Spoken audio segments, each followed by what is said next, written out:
তারপরে দিয়ে দিলাম টমেটো কুচি,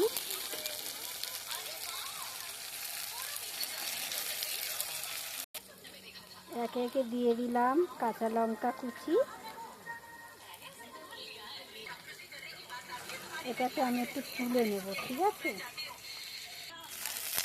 কড়ার মধ্যে দিয়ে দিলাম জল, জল ফুটে উঠেছে, একে একে ম্যাগিগুলো আমি দিয়ে দিলাম। এবারে বন্ধুরা আমি ভেজে রাখা যেগুলো সবজিগুলো দিয়ে দিলাম। এবারে একে একে ম্যাগি মশলাগুলো দিয়ে দেব, দিয়ে কিছুক্ষণ আমি এটাকে ফোটাবো।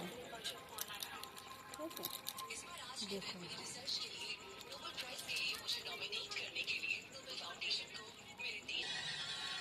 দেখুন বন্ধুরা, আমি চটপট বানিয়ে ফেললাম ম্যাগি।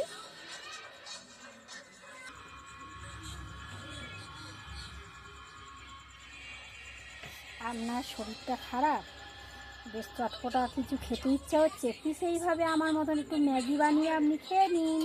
দেখুন আমার ম্যাগিটা কত সুন্দর হয়েছে। প্লিজ বন্ধুরা, তোমাদের যদি ভালো লেগে থাকে তাহলে আমার একটা লাইক কমেন্ট, আমার ভিডিওতে যদি ভালো লেগে থাকে তাহলে শেয়ার করুন। কি বন্ধুরা, আমি কেমনভাবে ম্যাগি বানালাম, প্লিজ আমি চটপটা ম্যাগি বানিয়েছি। আপনাদের যদি ভালো লেগে থাকে আমার রেসিপিটা, প্লিজ আমার একটা লাইক কমেন্ট, আমার ভিডিওটা শেয়ার করুন। দেখুন কত সুন্দর লাগছে, চটপটা, ওয়াও।